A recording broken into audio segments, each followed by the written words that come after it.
네, 우리나라 제가 이제 공부를 할 때만 해도 경쟁 속에서 살아왔고 이기고 지고 하는 것이 정말 중요했는데 그 부분에 대해서 정확하게 콕 집어주시니까 확실하게 좀 새롭게 와닿는 부분들이 있는 것 같아요. 부여는 어떠한 패자이긴 하지만 그 와중에 문화적인 어떤 뭐 또 외교적인 부분에 대해서 강한 부분이 있었다, 이렇게 말씀을 해주신 것 같습니다.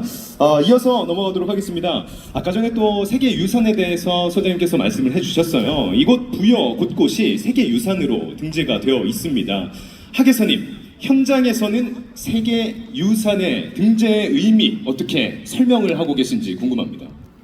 제가 이제 박물관에서 근무하고 있고, 사실 전시 설명 이거 이제 전시실 점검하고 이럴 때 보통 보시면 관람객분들은 딱 두 가지에 관심 있으세요. 금이냐 아니냐, 아니면 국보 보물이냐 아니냐. 그거 아니면은 다 흥미가 확 떨어지시거든요. 단순히 옛 것이 아니고, 그렇지만 이 세계유산이라는 것은 아까 강연에서도 말씀해 주셨다시피 인류 모두가 보편적으로 공유하고 이어나가야 할 가치를 담고 있다는 것입니다. 그래서 딱히 저는 뭐 이게 금이냐 아니냐, 국보냐 아니냐 보다는 그런 부분에 있어서 어떤 가치적인, 역사적, 어쩌면은 문화적 가치에 대해서 좀 설명을 드리고자 노력하고 있습니다. 네, 장동훈 대표님은 어떻게 생각하십니까? 네.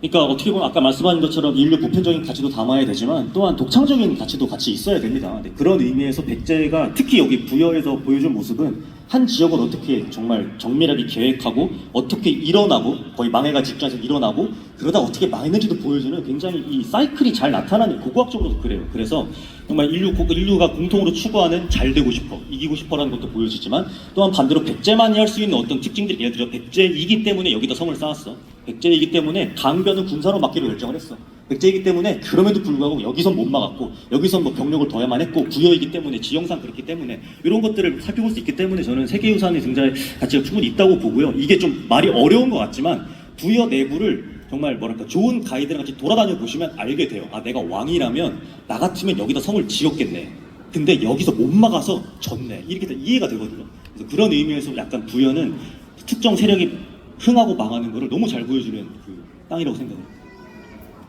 그러면 그 좋은 가이드로서 어떻게 함께 해주실 의향도 있으신가요? 네. 사업에 지금 눈이 멀어서 소장님께서 덧붙여 주신다면. 아니, 저도 두 분 말에 전적으로 공감하는 얘기고요. 더불어서 말씀드리고 싶은 게 지금 생각난 건데, 제가 이제 예전에 한 5년 전에 애플 TV에 빠친코를 자문을 했었어요. 그래서 그 드라마 나오기 한 3년 전부터 대본을 다 보고 이렇게 교정해주고 막 그런 작업들을 했었었는데, 지금도 이제 그런 일을 이제 그냥 소일거리처럼 하고 있어요. 서브로 이렇게 뭐 드라마 같은 거 좀 봐주고 하는데, 핵심은 지금은 이제 창조력의 시대예요. 그러니까 어떤 과거처럼 뭘 보고 나고 말씀하신 것처럼 근관이 좋고, 이거 굉장히 박정희 시대식의 산업화 시대 논리인 거고, 지금은 결국 우리가 갖고 있는 자산을 어떻게 활용하고 그 자산 속에서 어떤 창조력을 얻어낼 수 있는가. 지금 아까도 이제 되게 중간에 재밌게 해주셨지만 저희 계신 분들도 패션이 조선시대의 의도하고 다르잖아요. 사실 지금 이제 제가 지금 하나 뭐 이렇게 컨트롤하고 있는 것도 보면, 제작진의 가장 큰 고민이 뭐냐면 전형화된 조선식의 패션을 벗어나고 싶다. 그러려면 결국은 그 이전에 우리가 어떻게 입었다라는 이런 걸 다 분석을 해봐야 되거든요. 그래서 지금 좀 그런 시대로 가고 있는 거고, 그런 시대로 나아가기 위한 도구로서, 소재로서 백제가 갖고 있는 문화에서는 굉장히 큰 의미를 지니고 있다. 그래서 아까 말씀하신 제가 박물관에 가서 금관만 보지 말고, 아, 이렇게 살았구나 저렇게 살았구나, 이런 어떤 창조적인 질문들을 계속 던지는 게 중요하지 않을까. 그게 세계유산을 진짜 잘 활용하는 방법이지 않을까, 뭐 이런 생각을 덧붙여 봅니다. 한편으로는 네, 반성을 하게 되는 그런 시간이기도 합니다. 다음으로 아까 전에 목간과 대학로에 대해서 말씀을 해주셨는데, 이것들은 왕과 귀족의 중심이 되는 그런 이야기들이잖아요. 근데 사실 저 같은 서민, 백제 분들도 백제 서민들의 일상적인 그런 삶들, 그런 부분에 대한 단서가 있는지 좀 궁금해 하거든요. 네. 어떻게 우리 하계사님, 네, 답변해 주시면 좋을 것 같습니다.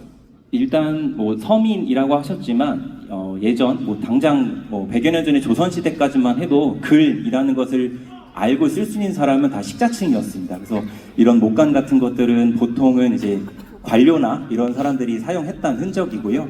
지금 뭐 지하가 뭐 목간이나 구구단, 논어 말씀하셨지만 다른 이제 목간 중에는 관청에서 이제 보릿고개 때 곡식을 빌려줘요. 그래서 누구누구한테 얼마 빌려주고 얼마 받았다라고 이제 그런 장부를 있는데 이자가 얼마나 됐을 것 같으세요? 이자 제일 많이 받는 게 50%입니다. 근데 그게 적당한 정도고 50%나 33% 이렇게 받았어요. 그런 뭐 목간의 기록이라든지 아니면 자신의 어떤 관직을 청탁하는 거 아니면 글씨 연습한 이런 목간들도 있고요. 또 서민들의 흔적이라고 하면 저희 부여박물관에 약 지금 한 10만 2천 점 정도의 유물들이 있는데 그런 토기편 중에는 백제시대 사람 아니면 그 이전 사람들의 지문이 찍혀있는 토기편들도 있어요. 여러분들은 거기에 딱 손이 맞았을 때 느끼는 어떤 그런 뭐 교감이라고 해야 될까요? 쾌감이라고 해야 될까요? 그런 부분들이 있습니다. 그래서 다시 한번 말씀드리지만 박물관에 오셔서 꼭 군, 그 다음에 국보보물만 보지 마시고 여러 다른 옛 사람들의 흔적들도 같이 봐주시면 좋을 것 같습니다. 네, 지문까지 함께 봐주시길 바라겠습니다. 그리고 우리 장동욱 대표님, 네. 사실은 이 조선시대 서민의 삶만 해도 얼마나 힘들었을 거 아닙니까? 그 의미에서 전쟁이 거의 뭐 고구려 신라 치고 받고 하던 그 시대는 또 얼마나 또 힘들었다 생각도 들거든요. 그거 어디서 볼 수 있냐면 산성 가면 알 수 있습니다. 가면은 먹고 자고 군대 갔는데 집에 안 보내요. 한참 동안 성도 쌓아야 되고 아시잖아요. 그 성 쌓는 거 보면은 흙을 다져 쌓고 돌벽을 올리는데 그거 다 산에 지고 올라가는 거거든요. 산 옆에서 캔 게 아니었던 어디서 주워와요 돌도. 그런 삶들 농사 직살이 지어서 33% 떼이고 군대 가고 그런 와중에 신라가 막 쳐들어오고 이런 거 생각해보면 사실은 이거 어떻게 살았나 싶긴 하지만 그것들을 여러분들은 뭐 신라에게 위협받는 상황이 아니니까 조금 더 편하게 체험해볼 수 있는 그래서 이런 생활문화마을이나 이런 이제 축제가 굉장히 중요하다는 생각을 또 오히려 또 하게 되고요. 그래서 제가 추천드린 건 산성입니다. 그러니까 전쟁을 곁에 둔 서민들의 삶이 어떤지는 산성에 가면 알 수 있고 대표적으로 부여 쪽 산성에 가면은 수도 근처에 사는 서민들은 정말 왕을 지키기 위해 얼마나 열심히 일했는지 또 싸웠는지를 알 수 있는 그런 부분도 있어요. 방금까지 그 산성에서 땅 파고 오셨다고. 아닌데요? 죄송합니다.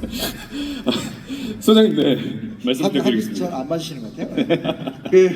사실 이게 쉬운 문제는 아닙니다. 그러니까 무슨 얘기냐면, 민주주의의 시대에 우린 더 지배층이 아닌 일반 서민의 문화를 알고 싶죠. 근데 사실은 지금도 돌아보면 좀 냉정히 말해서 특별한 삶을 사는 사람들은 소수고 특별한 역사의 경락을 경험하는 사람들도 또 소수입니다. 이게 역사가 갖고 있는 딜레마하고 학문이 갖고 있는 딜레마예요. 그래서 물론 이제 박물관 가서 이렇게 이런 것들을 이제 볼 수 있고 경험할 수 있다는 게 지금은 진짜 좋아진 거죠. 예전에는 불가능했으니까. 근데 아마 그럼에도 불구하고 이제 막상 가시면 그래도 금이 땡긴다라든지 그래도 결국은 백제가 이겼어야 되는데 이런 걸로 많이 가요. 그럴 수밖에 없는 건 동력이 약한 거죠. 이 민중의 생활상이라는 것 자체가.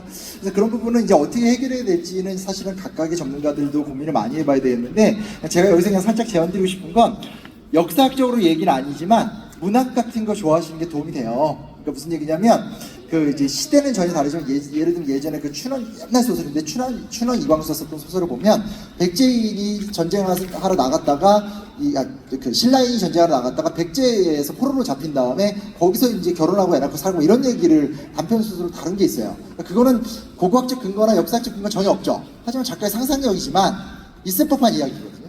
그래서 우리가 너무 또 두려워하면서 모든 걸 다 학자의 기준, 사실의 기준 이렇게만 접근하지 마시고요. 어디 갔었을 때 난 좀 전쟁에 관심 있다 한다라면 또 다른 어떤 나에게 리드미컬한 감각을 주는 어떤 그런 현대사적인 전쟁사의 민중의 고통들을 느끼면서 약간 좀 대입해서 또 보고 그러면서 이런 걸 어떻게 그렇게 같이 공부할 기회가 있으면 선생님들한테 좀 그런 얘기를 나눠보고 하면서 그렇게 이야기를 만들어가면서 여러분과 제 마음속에 어떤 살아 숨쉬는 서민과 민중의 이야기가 채워지는 게 맞는 거지 과거에 있는 얘기를 쫙 복원했었을 때 그게 귀족을 뛰어넘는 생활상을 구축한다. 이거는 전 개인적으로 좀 환상이라고 생각합니다. 그래서 그런 부분 우리가 좀 다른 독법을 하자. 이런 걸 그냥 제가 살짝 제안드릴 수 있을 것 같습니다. 네, 문학을 통해서